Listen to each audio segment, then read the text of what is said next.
Good evening. Good evening all of you. आपण मागच्या सेशनला काय पाहिलं पहा. तर अभिजात अभिसंधान ही उपपत्ती आपण पाहिली होती. त्याच पद्धतीने आपण काय बघितलं होतं पहा. एडवर्ड थॉर्नडाईक यांची देखील उपपत्ती पाहिली होती. एडवर्ड थॉर्नडाईक यांनी चुका आणि शिका किंवा यालाच प्रयत्न प्रमाद उपपत्ती ही देखील आपण पाहिली होती. यामध्ये आपण काय पाहिलं होतं पहा, की एडवर्ड थॉर्नडाईक यांनी कशावर प्रयोग केला होता. तर मांजर या प्राण्यावर त्यांनी प्रयोग केला होता. हं? आणि चुका आणि शिका या पद्धतीने त्यांनी एक थेअरी मांडली होती. त्यालाच प्रयत्न प्रमाद उपपत्ती असं देखील म्हणलेलं होतं पहा. त्याच्यानंतर यामध्ये थॉर्नडाईकनी काही अध्ययनविषयक नियम सांगितलेले होते. सज्जतेचा असेल, पुनरावृत्तीचा असेल, परिणामाचा असेल, हे देखील आपण पाहिलं होतं. त्याच्यानंतर अभिजात अभिसंधान बघितलं होतं. पॅव्लव यांनी, हा रशियन शरीरशास्त्रज्ञ आहे पहा, आणि त्यांनी अभिजात अभिसंधान ही उपपत्ती मांडलेली दिसून येते. आणि त्यांनी कुत्रा या प्राण्यावर प्रयोग केलेला आहे. याच्यामध्ये आपण काय पाहिलं होतं, नैसर्गिक चेतक असेल, नैसर्गिक प्रतिक्रिया, उद्दीपक आणि कृत्रिम चेतक. ठीक आहे, म्हणजे अभिजात अभिसंधान हे पाहिलं होतं. त्यानंतर आज आपल्याला जे पाहायचं आहे पहा, तर ते स्किनर यांचं साधक अभिसंधान. बोर्डवर दिसत असेल तुम्हाला, स्किनर यांचं साधक अभिसंधान हे आपल्याला इथे पाहायचं आहे. ठीक आहे, तर यामध्ये आपण पाहणार आहोत. आता हा जो मानसशास्त्रज्ञ आहे तो अमेरिकन मानसशास्त्रज्ञ आहे.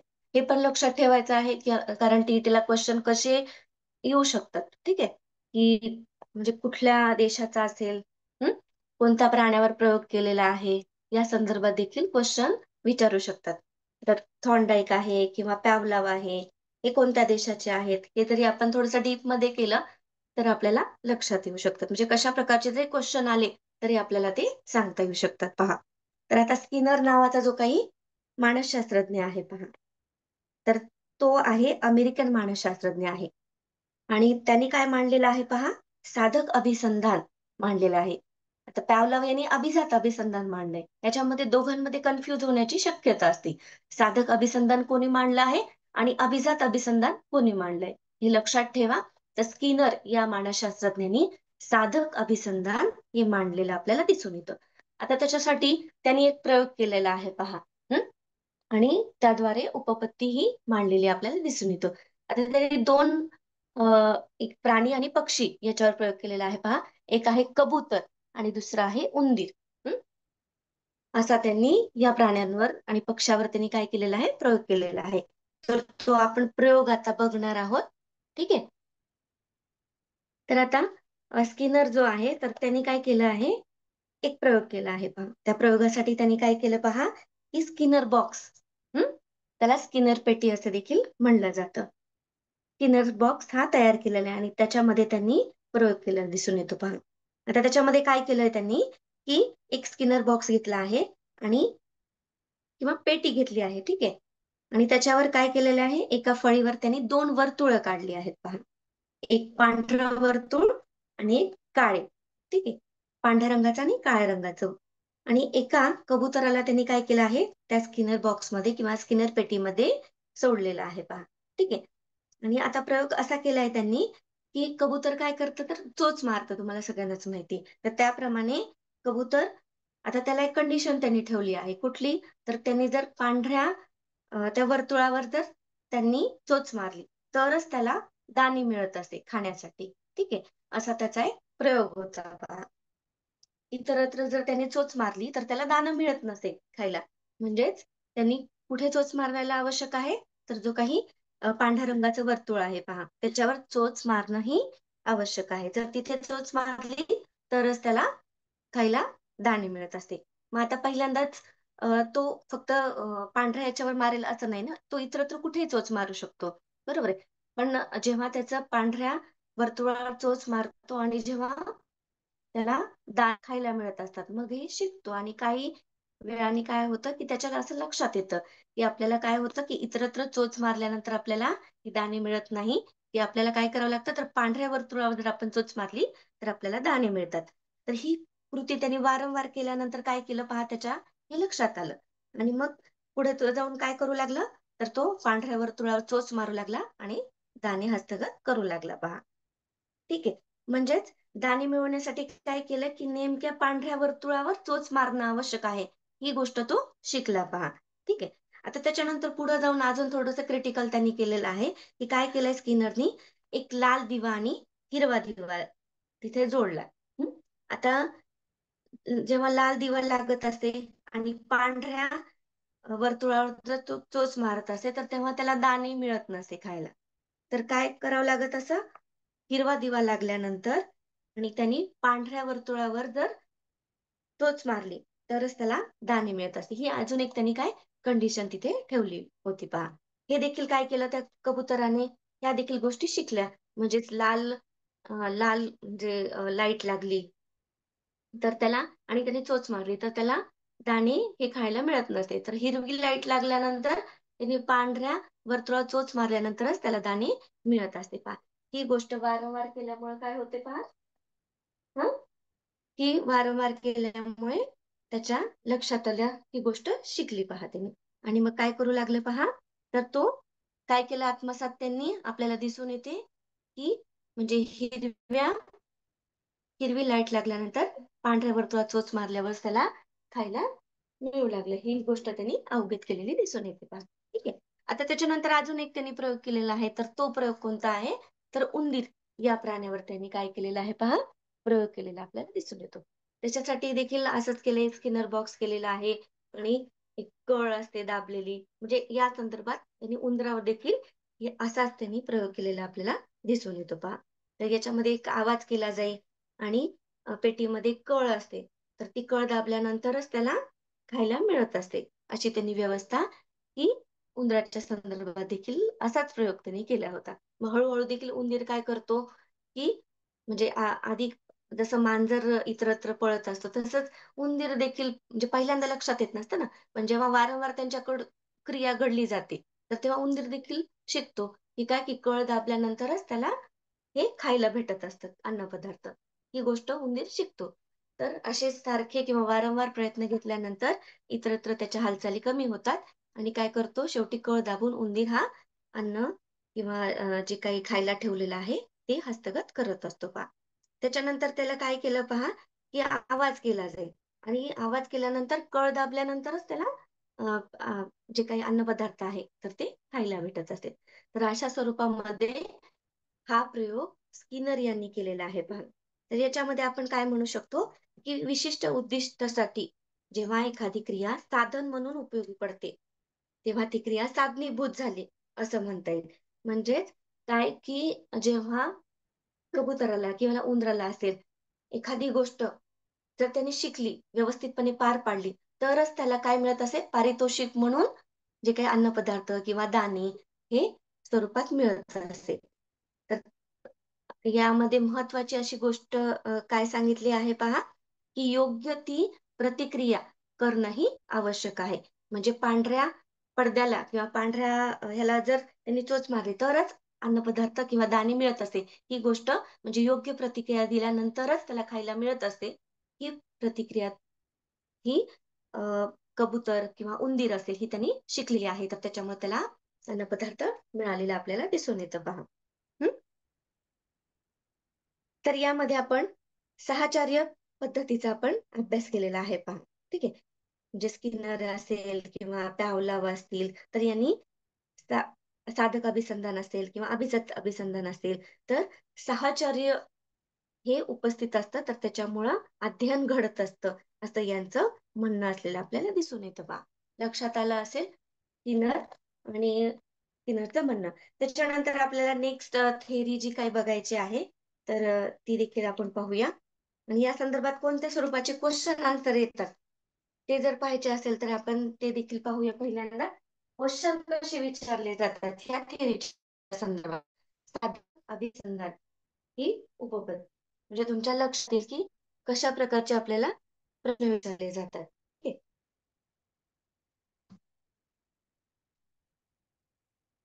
त्याच्यानंतर आपण नेक्स्ट थेअरी बघूया. ठीक आहे. आता याच्यामध्ये पहिलं तुम्हाला मी सांगितलं की काय आहे की स्किनर कोणत्या देशाचा आहे. ठीक आहे, स्किनर कोणत्या देशाचा आहे, कोणत्या देशाचा आहे, किंवा कोणत्या देशाचा मानसशास्त्र आहे पहा. कोणत्या देशाचा मानसशास्त्र आहे. ठीक आहे, मानसशास्त्र आहे. तर आपल्याला असं इथे आन्सर देता येईल याच्यामध्ये की तो अमेरिकन आहे. ठीक आहे, अमेरिका. त्याच्यानंतर नेक्स्ट क्वेश्चन असा येऊ शकतो पहा याच्यामध्ये, स्किनर यांनी वापरलेली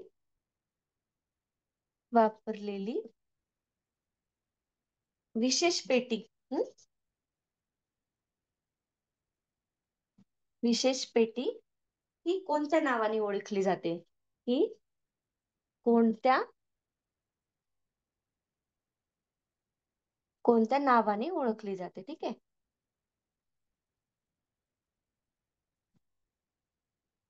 आताच आपण जे काही पाहिलं पहा, तर त्याला स्किनर बॉक्स किंवा स्किनर पेटी असं म्हणतात. ठीक आहे, स्किनर पेटी किंवा स्किनर बॉक्स असं देखील म्हणतात पहा. त्याच्यानंतर पहा की त्यांनी कोणत्या प्राण्यांवर प्रयोग केलेला आहे. हं? हे लक्षात आलं असेल, अमेरिकन मानसशास्त्रज्ञ आहे आणि कोणती पेटी वापरली आहे, तर स्किनर पेटी. ठीक आहे, तर असे देखील क्वेश्चन याच्यामध्ये विचारू शकतात.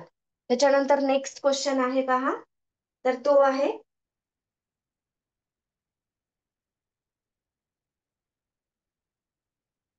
त्यांनी कोणत्या प्राण्यांवर प्रयोग केला आहे. स्किनर यांनी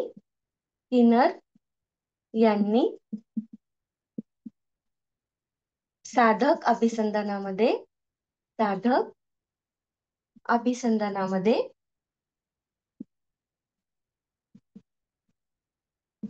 कोणत्या प्राण्यावर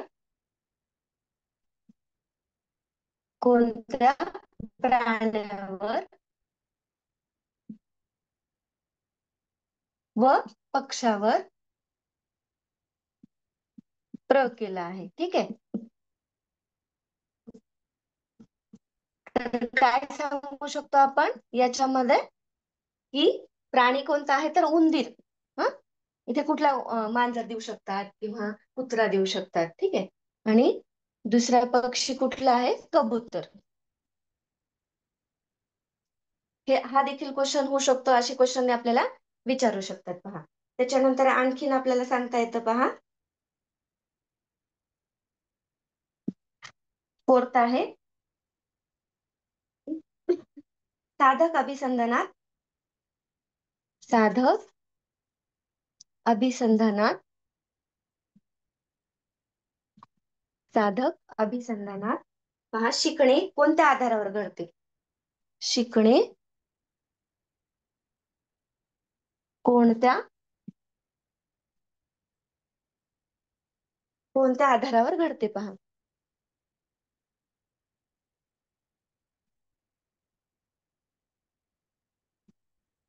तर याच्यात देखील आपल्याला असं उत्तर तिथे देता येईल पहा, की प्रोत्साहन असेल आणि शिक्षा. ठीक आहे, प्रोत्साहन आणि शिक्षा या दोन ह्याच्यावर.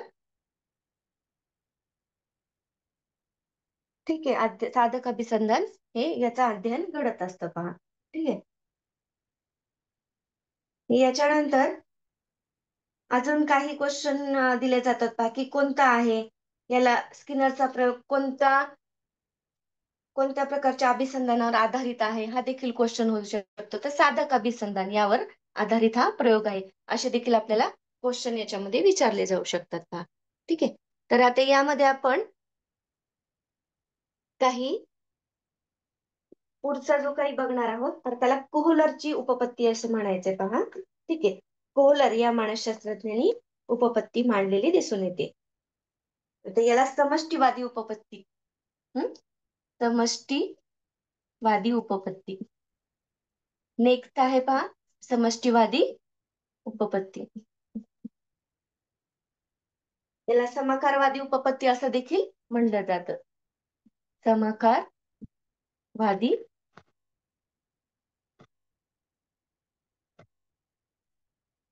उपपत्ती, ठीक आहे, असं देखील म्हणलं जातं. गेस्टाल्ट थेरी असं इंग्लिशमध्ये देखील म्हणलं जातं पहा. आता याच्यामध्ये काय सांगितलेलं आहे, महत्वाचे आहेत की समष्टीवादी उपपत्ती कोणते आहेत पहा. तर याच्यामध्ये कोहलर, कोफका आणि वर्दायमर यांचा समावेश होतो पहा, तिघांचा. कोहलर पहिला आहे, कोहलर. कोहलर. दुसरा जो आहे कोफका, थोडे अवघड नावं वाटतात आपल्याला. त्याच्यानंतर तिसरा जो आहे वर्दायमर, ठीक आहे. यांनी समष्टीवादी उपपत्ती मांडलेली आपल्याला दिसून येते. त्याच्यामध्ये काय सांगितलेलं आहे पहा, की अध्ययन कशाद्वारे होतं. तर हे आपल्याला इथं बघायचंय पहा. तर जे काही कोहलर आहे, कोफक आणि वर्डायमर यांनी अवबोधाच्या स्वरूपामध्ये काय मांडलेलं आहे पहा, अध्ययन मांडलेलं आहे पहा. म्हणजे त्यांच्या मतानुसार अध्ययन हे कसं घडत असतं, तर एखाद्या परिस्थितीचे समग्र जाणीव जेव्हा आपल्याला होते, तर तेव्हा त्याचं नंतर आपल्याला मर्म लक्षात येतं आणि त्याच्यानुसार आपण समस्याही सोडवत असतो. असं कोणाचं म्हणणं आहे, या समाकारवादी किंवा समष्टीवाद्यांचं म्हणणं आहे पहा. ठीक आहे. म्हणजे पहिल्यांदा आपण संपूर्ण एखादी परिस्थिती समजावून घेत असतो. ठीक आहे. त्याचा परिस्थितीचं निरीक्षण करत असतो, त्याची माहिती घेत असतो आणि त्याच्यानंतर एखादं मर्म आपल्याला उत्तर सापडलं जातं आणि त्याच्यानुसार आपण काय करत असतो, अध्ययन होत असतं, असं म्हणणं आहे. ठीक आहे. तर त्यांनी काय केलं आहे पहा, की जे काय थॉर्नडाईक यांनी उपपत्ती मांडली आहे, प्रयत्न प्रमाद असेल किंवा अभिजात अभिसंधान असेल, तर याच्यावर काय केली आहे, या समष्टीवाल्यांनी टीका केली आहे पहा. म्हणजे त्यांचं असं म्हणणं आहे, की अध्ययन हे अशा स्वरूपात घडत नाही. तर अध्ययन करण्यासाठी काय आवश्यक आहे पहा, समग्रता हा घटक महत्वाचा आहे, असं त्यांचं म्हणणं आहे. कुणाचं? तर समष्टीवाद्यांचं म्हणणं आहे. समग्रता, ठीक आहे. समग्रता हा घटक महत्वाचा आहे, असं या समष्टीवाल्यांचं म्हणणं आहे पहा. ठीक आहे. आणि त्यांनी सांगितलं आहे, की अध्ययन कशाद्वारे होतं, तर मर्मदृष्टीने अध्ययन होतं असतं. अध्ययन हे मर्मदृष्टीने मर्मदृष्टीने अध्ययन होत असतं, अध्ययन घडत असतं, असं यांचं म्हणणं आहे पहा. ठीक आहे. तर आता कशा पद्धतीने अध्ययन होतं, तर एक कोहलर यांनी एक उपपत्ती मांडलेली आहे, तर त्याचा देखील आपल्याला इथं अभ्यास करायचा आहे पहा. तर अध्ययनासाठी त्यांनी असं सांगितलेलं आहे, की अध्ययन कसं होतं. तर पहिल्यांदा एक बघूया अध्ययन. हं? आता अध्ययन कसं होतं, तर समस्यायुक्त परिस्थिती असते आधी. म्हणजे समस्या असते समोर. ठीक आहे. त्याच्यानंतर आपण काय करतो पहा, त्या गोष्टीचं पूर्णतः निरीक्षण करतो. एखादी जेव्हा समस्या आपल्या समोर येते, हं, ह्या नंतर आपण काय करतो, निरीक्षण करतो आणि त्याच्यानंतर मग काय होतं, त्याचं मर्म आपल्याला सापडतं. मर्म सापडतं आणि मग समस्याचं आपल्याला पुढे उत्तर सापडलेलं दिसून येतं. ठीक आहे. तर आता या संदर्भात कोहलर यांचा एक प्रयोग केला आहे आणि त्यांनी उपपत्ती मांडलेली आहे पहा. तर ती कोणत्या प्राण्यावर आहे, तर ती माकड या प्राण्यावर आहे. तर त्याचं नाव आहे सुलतान, नावाचं एक माकड आहे पहा. आणि त्याच्यावर त्यांनी एक प्रयोग केलेला आपल्याला दिसून येतो पहा. तर कोहलर हे कशा संदर्भात म्हणजे कशा पद्धतीने प्रयोग करतात, हे आपल्याला या उपपत्तीमधून बघायचं आहे पहा. आणि त्यांचं म्हणणं काय आहे, की मर्मदृष्टीने आपलं अध्ययन घडत असतं. ठीक आहे.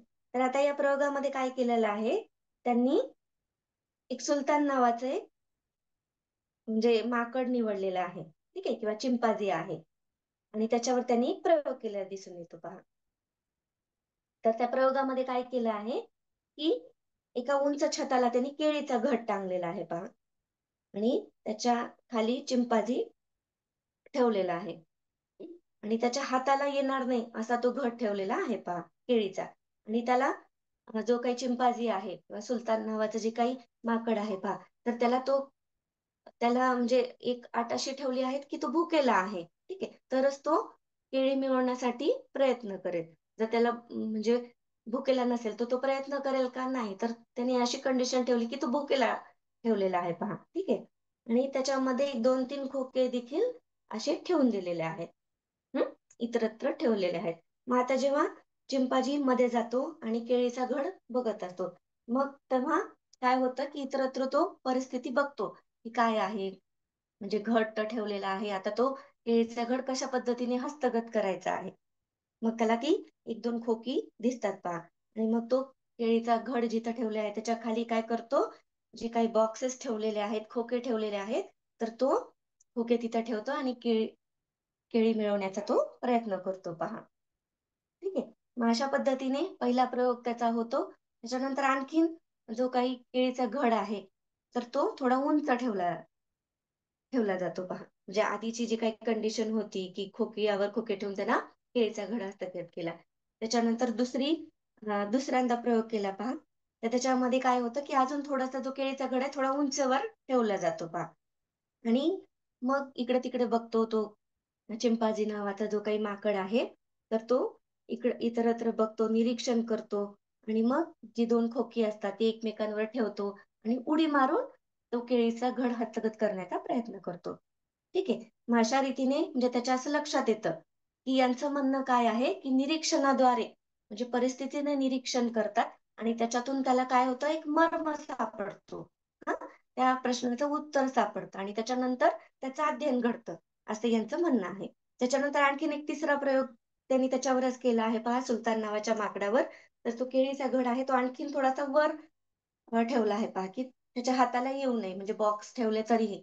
आणि त्याच्यामध्ये 2 वेळूच्या काठ्या ठेवल्या आहेत. ठीक आहे.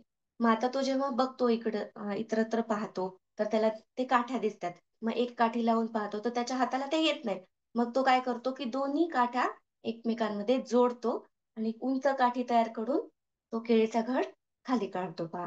म्हणजेच यावरून आपल्याला असं लक्षात येतं पहा, की चिंपांझीने काय केलेलं असतं, काही क्षण निरीक्षण केलेलं असतं आणि मर्मदृष्टीने 2 काठ्या जोडून मोठी काठी तयार केली जाते आणि पिंजऱ्याबाहेरील जो काही केळीचा घड आहे, तर तो हस्तगत केलेला आपल्याला दिसून येतो. यावरून मर्मदृष्टीमुळे त्या चिंपांझीचं अध्ययन झालेलं हे आपल्याला या प्रयोगामधून दिसून येतं पहा. आता याचं शैक्षणिक महत्त्व देखील आहे, की ही जी उपपत्ती मांडली आहे कोहलर यांनी, तर याचा या अध्ययनामध्ये किंवा आपल्या अभ्यासक्रमामध्ये काय उपयोगाचा आहे पहा. तर त्यांना असं सांगता येईल पहा, की जेव्हा एखादा घटक शिकवायचा आहे, जेव्हा आपण टीचिंग करत असतो, शिकवत असतो मुलांना, तो तुटकपणे न शिकवता तर त्यांना काय केलं पाहिजे, की सलगपणे असा शिकवला गेला पाहिजे. परत आणखीन सांगायचं तर एखादा लेसन शिकवायचा आहे, कथा त्यांना शिकवायची, सांगायची आहे, तर ती कथा पूर्ण पहिल्यांदा ते सारांश त्यांना सांगितला जावा आणि त्याच्यानंतर त्याचे भाग किंवा टप्पे करून त्यांना शिकवले जावे. म्हणजे त्यांना काय येतो त्याच्यामध्ये इंटरेस्ट आलेला दिसून येतो. म्हणजे थोडं-थोडं जर माहिती सांगितलं, ती त्यांच्या लक्षात येत नाही. किंवा सेशन संपतो, मग परत दुसऱ्या वेळेस त्या गोष्टी लक्षात येत नाही.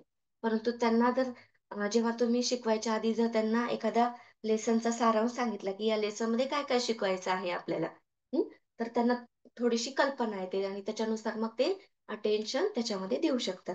मग त्याच्यासाठी देखील हे महत्त्वाचं आपल्याला लक्षात येते पहा. त्याच्यानंतर जिओग्राफी सारखे जे काही विषय आहेत, तर त्याच्यामध्ये लोकजीवन असेल, ते शिकवताना देखील या गोष्टींचं महत्त्व आपल्याला दिसून येतं पहा. ठीक आहे. तर ही आहे समष्टीवादी उपपत्ती आणि यामध्ये आपण कोहलर यांचा प्रयोग इथे आपण पाहिलेला आहे, की त्यांनी मर्मदृष्टीने काय केलेलं आहे, अध्ययन कसं घडतं, हे त्यांनी आपल्याला सांगितलेलं दिसून येतं पहा. ठीक आहे.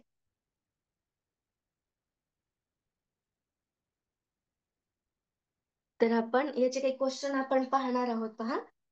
तर आपण बघूयात. तर कुठले क्वेश्चन आहेत त्याच्यामध्ये, जे काही एक्झाम रिलेटेड आहेत.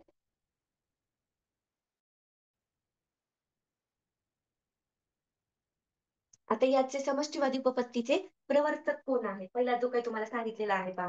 हं? समष्टीवादी किंवा समग्र प्रवर्तक कोण आहेत? ठीक आहे.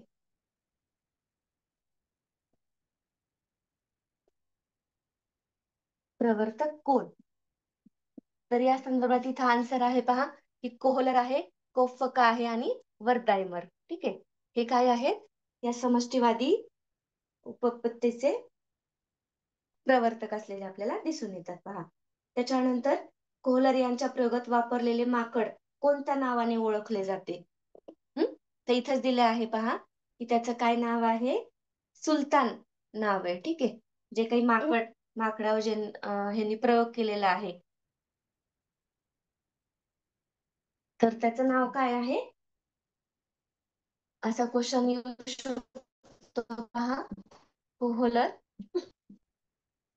यांच्या प्रयोगात वापरलेला माकड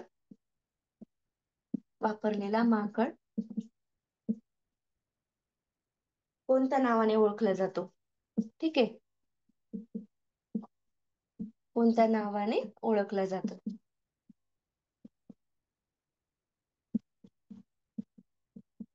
तर आपल्याला सांगता येईल सुलतान. सुलतान नावाचं माकड आहे. ठीक आहे. तर त्याच्यानंतर पहा, परत याच्यामध्ये आपल्याला असं सांगता येईल की हा क्वेश्चनचा आन्सर आहे हे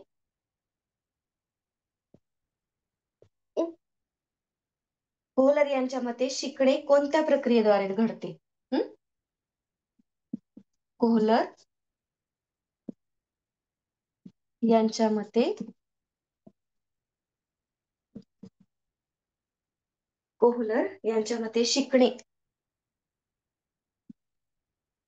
शिकणे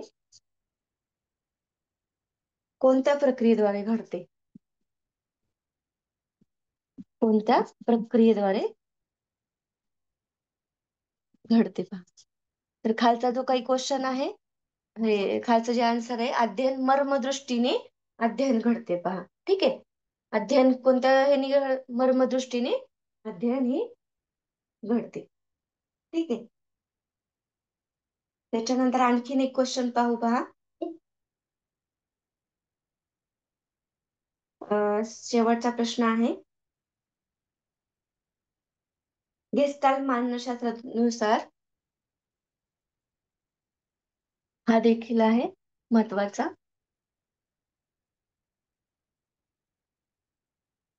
समष्टवादी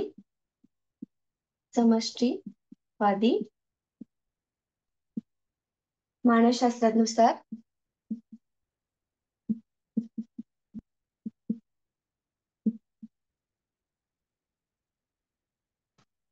शिकणे कशाशी संबंधित आहे? ठीक आहे. शिकणे कशाशी संबंधित आहे? शास्त्रज्ञानुसार या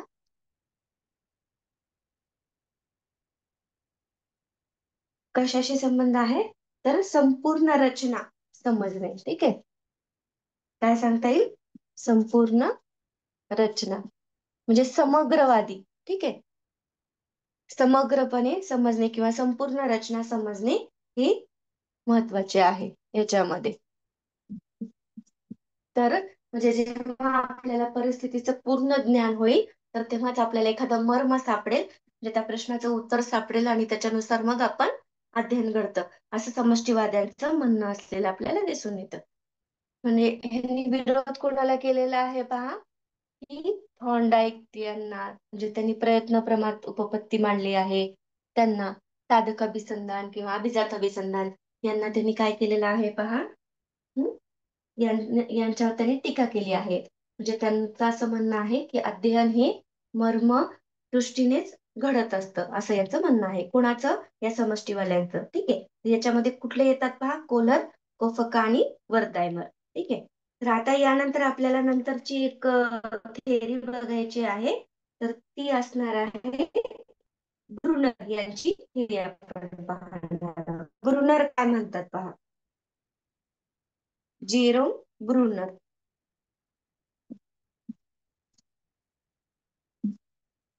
ब्रुनर यांची अध्ययन विषयक ज्ञानात्मक उपपत्ती आहे पहा. अध्ययन विषयक ज्ञानात्मक उपपत्ती. आता याच्यामध्ये त्यांनी काय काय मांडलेलं आहे हे आपल्याला बघायचंय. ठीक आहे. ब्रुनर तर ब्रुनर यांनी काय आहे, अध्ययनाची संकल्पना याद्वारे, उपपत्तीद्वारे त्यांनी अधिक सुस्पष्ट केलेली आपल्याला दिसून येते. तर त्यांचं असं म्हणणं आहे पहा, की नवीन माहितीचे संपादन करीत असताना, जेव्हा आपण नवीन माहिती संपादन करत असतो, तर तेव्हा जी काही आपली अगोदरची माहिती असते, तर त्याच्यामध्ये सुधारणा करून नवीन भर घातलेली असते पहा. जे पूर्वी जे काही मिळालेलं अध्ययन असतं किंवा माहिती असते, नंतर आपण काय करत असतो, की त्याच्यामध्ये आणखीन नवीन माहिती त्याच्यामध्ये ऍड करत असतो किंवा संपादन करत असतो आणि त्याद्वारे आपलं अध्ययन घडत असतं. असं कोणाचं म्हणणं आहे पहा, या ब्रुनर यांचं म्हणणं आहे. म्हणजेच त्यांनी एक समीकरण सांगितलं आहे पहा, ज्ञानाच्या रूपांतराचं. त्याच्यामध्ये हे देखील महत्वाचं आहे, ज्ञानाचे रूपांतर. हे कसं होतं पहा. तर याच्या संदर्भात त्यांनी सांगितलं आहे, की ज्ञानाचं रूपांतर कसं होतं, तर जुन्या माहितीचा अनावश्यक भाग वगळला जातो. जुन्या माहितीचा अनावश्यक भाग अनावश्यक भाग वगळला जातो.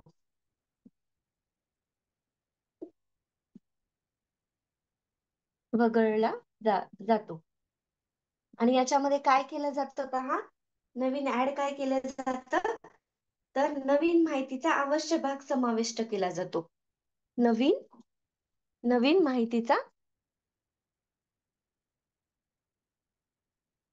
आवश्यक किंवा उपयोगी हं? आवश्यक भाग भाग समाविष्ट केला जातो. केला जातो. याच्यामध्ये हेच आहे बा, काहीच अवघड असं काही नाहीये. जेरोम ब्रुनर नावाचा एक काय आहे, मानसशास्त्रज्ञ आहे पहा, आणि त्यांनी अध्ययन विषयक ज्ञानात्मक उपपत्ती मांडली आहे. त्यांचं असं म्हणणं आहे पहा, की जेव्हा आपण एखादी नवीन माहिती ग्रहण करत असतो, तर तेव्हा आधीची जी काही माहिती आहे, हं, म्हणजे जी काही जुनी माहिती आहे, तर ती जुनी माहितीचा जो काही अनावश्यक भाग आहे, तर तो काय करतो आपण, टाळला जातो. हं? की जुनी जी काही आवश्यक माहिती तीच घेतली जाते आणि त्याच्यानंतर जी काही आपण नवीन माहिती शिकत असतो, हो की नाही, तर त्याच्यामध्ये भाग समाविष्ट केलेला जातो आणि अशा रीतीने आपण काय करत असतो, ज्ञानाचं रूपांतर करत असतो असं म्हणलेलं आहे पहा. याच्यामध्ये काहीच अवघड असं नाही. फक्त तुम्हाला हे ज्ञानाचं रूपांतर कसं होतं याचं समीकरण कोणी मांडलं आहे, याच्या संदर्भात असं क्वेश्चन येतो पहा. जेरोम ब्रुनर यांनी मांडलेलं आहे. तर त्यांचं असं म्हणणं आहे पहा, की जुनी जी काही अनावश्यक माहिती आहे, तर त्याचा भाग वगळला जातो आणि जी काही नवीन माहिती आहे, जी उपयोगाला पडणार आहे, तर त्याचा भाग याच्यामध्ये समाविष्ट केला जातो आणि त्याद्वारे ज्ञानाचं रूपांतर होतं किंवा अध्ययन घडत असतं, असं कोणाचं म्हणणं आहे, ब्रुनर या मानसशास्त्रज्ञांचं म्हणणं असलेलं आपल्याला दिसून येतं पहा. म्हणजेच काय सांगितलं जातं, ब्रुनरच्या मते अध्ययन करण्यापूर्वी आवश्यक ते अनुभव देऊन अध्ययनकर्त्याच्या भोवती योग्य असे वातावरण जर निर्माण करता आलं, तर हे महत्वाचं असतं त्याच्या अध्ययनासाठी पहा. म्हणजे शिक्षकांनी काय करावं लागतं, की मुलांना आवश्यक ते योग्य ते अनुभव हे देणं गरजेचं अत्यंत आवश्यक आहे. तर त्याच्यामुळे काय होतं पहा, जीवनातल्या ज्या काही समस्या आहेत, तर त्या विद्यार्थ्यांना सोडवण्यासाठी हे आवश्यक आहे. म्हणजे जी काही जुनी माहिती आहे, हं, आणि नवीन माहिती आहे, जी काही आवश्यक आहे, ते घेतल्यानंतर त्याचं ज्ञानाचं रूपांतर होत असतं. असं कोणाचं म्हणणं आहे पहा, ब्रुनर यांचं असं म्हणणं आहे. कळले सगळ्यांना, फार इझी आहे, याच्यामध्ये काहीच अवघड असं काहीच नाहीये. ठीक आहे. हे जर कळले असेल तर आपण नेक्स्ट घेऊया.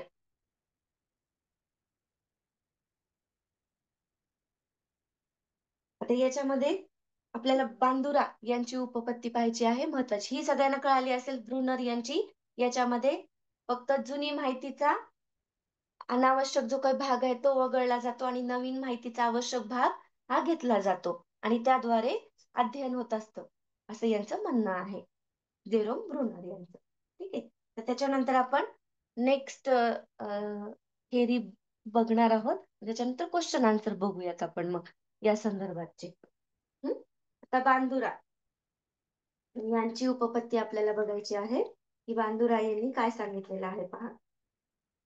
ही देखील महत्वाची उपपत्ती आहे. बांदुरा यांची सामाजिक निरीक्षणात्मक उपपत्ती, यांची सामाजिक निरीक्षणात्मक उपपत्ती ही आपल्याला पाहायची. ठीक आहे.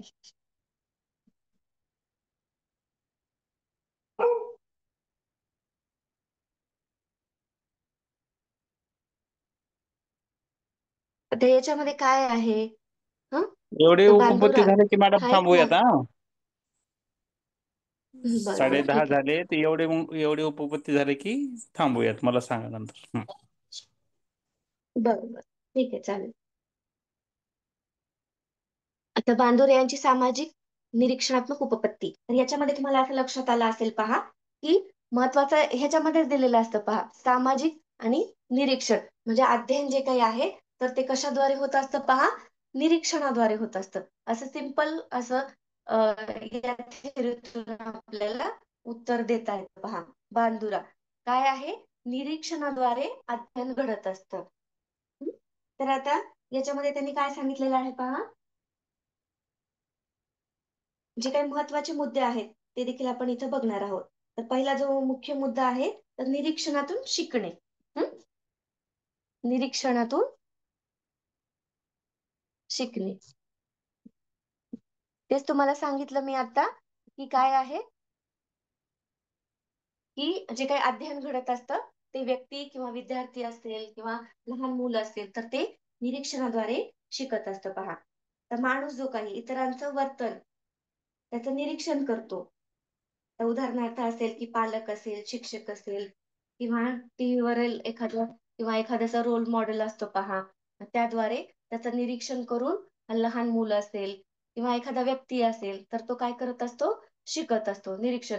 आता शाळेमधलं जर उदाहरण द्यायचं झालं तर विद्यार्थी आहेत तर ते शिक्षकांचं निरीक्षण करत असतात, ऑब्झर्वेशन करत असतात आणि त्याच्याप्रमाणे ते शिकण्याचा प्रयत्न करत असतात.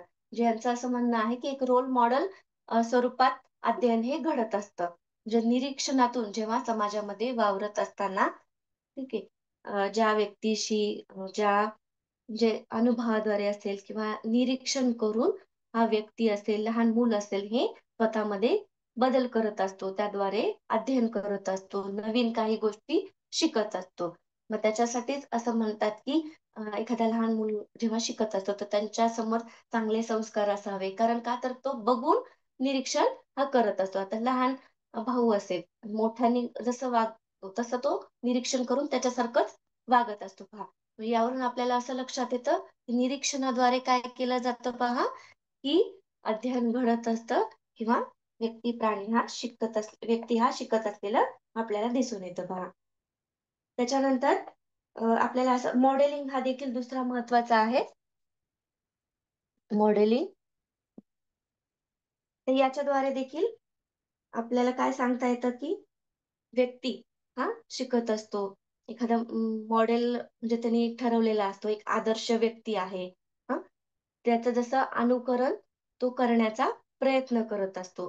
म्हणजे एखादा व्यक्ती आहे, की एक रोल मॉडेल असतो एखाद्या व्यक्तीचा. म्हणजे आता चित्र चित्र काढण्यामध्ये एखाद्याला आवड असते किंवा खेळामध्ये असते किंवा हिरो हिरोईनच्या संदर्भात म्हणजे तो कोणताही रोल मॉडेल असेल, की त्याला जो काही इंटरेस्ट आहे त्या गोष्टींमध्ये त्याच्यानुसार त्याचा रोल मॉडेल असतो किंवा एखादे शिक्षक असेल किंवा काही जे काही लहान मुलं असतात त्याचे वडील असतात, आई असतात, हे काय असतात त्याचे रोल मॉडेल असतात, की त्यांचं बघून किंवा त्यांच्या निरीक्षणातून काय करत असतो हा लहान मूल काय करत असतो? शिकत असतो. असं कोणाचं म्हणणं आहे? बांदुरा यांचं म्हणणं आहे पहा. म्हणजे एक रोल मॉडेल म्हणून ठेवतो आणि त्याच्यानुसार मग तो शिकण्याचा प्रयत्न करत असलेला आपल्याला दिसून येतो. तर त्याच्यानंतर आंतरक्रिया. ठीक आहे. आंतरक्रिया. आता आंतरक्रियामध्ये काय असतं पहा, व्यक्ती, तिचं वर्तन आणि वातावरण या तीनही जे काही गोष्टी आहेत तर ते काय असतात पहा, एकमेकांवर अवलंबून असलेल्या आपल्याला दिसून येतात पहा. कुठल्या कुठल्या पहा, व्यक्ती असेल किंवा तिचं स्वतःचं वर्तन असेल आणि परस्पर जे वातावरण आहे ह्या गोष्टी त्या म्हणजे परिणामकारक ठरत असतात पहा. तर त्यामुळे आता याचं शैक्षणिक महत्व काय आहे तर हे आपण बघणार आहोत. तर व्यक्ती विकासासाठी निरीक्षण आणि अनुकरण यांचा वापर करणं फार गरजेचं असतं. जेव्हा विद्यार्थ्यांना शिकवलं जातं पहा, तर त्यांच्या समोर जे चांगलं अनुकरण करणं असेल किंवा कारण मुलं हे जे काही आहे निरीक्षण करून शिकत असतात. तर त्याच्यामुळे निरीक्षण आणि अनुकरण यांचा वापर करण्यासाठी या उपपत्तीचा देखील उपयोग केलेला आपल्याला दिसून येतो पहा. त्याच्यानंतर आहे की विद्यार्थ्यांना काय केलं पाहिजे की उत्तम साहित्य असेल किंवा चांगले चित्रपट असेल हे पाहण्यासाठी प्रोत्साहित केलं पाहिजे की जेणेकरून ते एक रोल मॉडेल पाहतील आणि मग त्यांच्यासारखं वागण्याचा प्रयत्न करतील. ठीक आहे. मग त्यांना असे पुस्तकं वाचण्यासाठी प्रोत्साहन हे शिक्षकांनी दिलेलं अ, देणं गरजेचं असतं पहा. त्यामुळेच अध्ययनार्थ्यांच्या वर्तनामध्ये सुधारणा घडून येत असलेले आपल्याला दिसून येतं पहा. तर याच्यासाठी आपल्याला सामाजिक अध्ययन उपपत्ती ही महत्वाची आहे आणि ती पुढे मांडलेली आहे पहा. तर ती बांदुरा या मानसशास्त्रज्ञांनी मांडलेली दिसून येते पहा. ठीक आहे. तर इथे आपण थांबूयात. तर आज आपण 4 उपपत्त्या पाहिलेल्या आहेत. तर कोणत्या? तर स्किनर यांची साधक अभिसंधान उपपत्ती पाहिली आहे पहा. त्याच्यानंतर समष्टीवादी यांची उपपत्ती पाहिलेली आहे. की त्यांचं काय म्हणणं आहे? मर्मदृष्टीने अध्ययन घडत असतं. त्यानंतर जेरोम ब्रुनर यांची अध्ययन ज्ञानात्मक उपपत्ती याचा देखील अभ्यास केलेला आहे पहा. आणि चौथी उपपत्ती म्हणजे सामाजिक निरीक्षण उपपत्ती. तर या संदर्भात 2 उपपत्तीचे जे काही क्वेश्चन आहेत ते कोणत्या स्वरूपात विचारले जातात ते नेक्स्ट सेशन मध्ये आपण बघूया. ठीक आहे. इथे आपण थांबूया. खूप छान सेशन झालं मॅडम. जर कोणाचा काही डाऊट असेल तर तुम्ही माझ्या नंबरवर संपर्क करू शकता. वर दिलेला नंबर 8806597047 आहे. त्याच्यावर देखील तुम्ही व्हॉट्सअप करू शकता. माझ्या नंबरला व्हॉट्सअप करू शकता. टेस्ट सिरीजच्या टेस्ट दररोजच्या दररोज सोडवायच्या आहेत. बॅच 1, 2, 3, 4 या हाऊसफुल झालेल्या आहेत. बॅच 5 म्हणजे ग्रुप 5 आपण चालू केलाय. गुरुजी 5 किंवा गुरु 5 असा नावाचा. त्याच्यात देखील प्रवेश सुरू आहे. तुमचे कोणी मित्र मैत्रिणी अजून टेस्ट सिरीजचा ग्रुप जॉईन करायचे राहिले असतील तर त्यांना शक्य तितक्या लवकर टेस्ट सिरीज ग्रुप जॉईन करायला सांगा. आजची लिंक आपण फक्त टेस्ट सिरीजच्या ग्रुपच्या मुलांसाठी पाठवली कारण की काही तांत्रिक अडचणी पण आहेत आणि येतात. सर्वच ग्रुपला लिंक शेअर करणं तांत्रिक दृष्ट्या शक्य होत नाहीये. जीमेलचा तसा मेसेज आला अचानक आणि त्यामुळे आपण आपली लिंक फक्त ग्रुप 5 व 1, 2, 3, 4, 5 जे टेस्ट सिरीजचे आहेत त्यांनाच पाठवू शकलो. तर अशा तांत्रिक अडचणी जी फ्रीमध्ये सगळ्या ग्रुपला आपण पाठवण्याची आपले इच्छा आहे परंतु काही तांत्रिक अडचणी येत असतात. त्यामुळं हजारो लाखो लोकांपर्यंत लिंक घेऊन जात नाही. त्यामुळे त्या पण गोष्टी लक्षात घ्या. तुमचे कोणी मित्रमैत्रिणी राहिले असतील त्यांना तात्काळ जॉईन होण्यास सांगा टेस्ट सिरीजच्या ग्रुपला. आजच्यासाठी थांबूया आणि उद्देशाला भेटूया आपल्या आपल्या वेळेला ठीक 9 वाजता 9 ते 10:30. Bye bye see take care good night असं म्हणण्यासाठी शुभरात्री म्हणण्यासाठी तुम्हाला सर्वांची माईक चालू करून देतो 1 मिनिटासाठी. शुभरात्री. Good night sir. Good night. Good night. Good night sir. Good night sir. Good night. चला एंड करू मीटिंग. End meeting for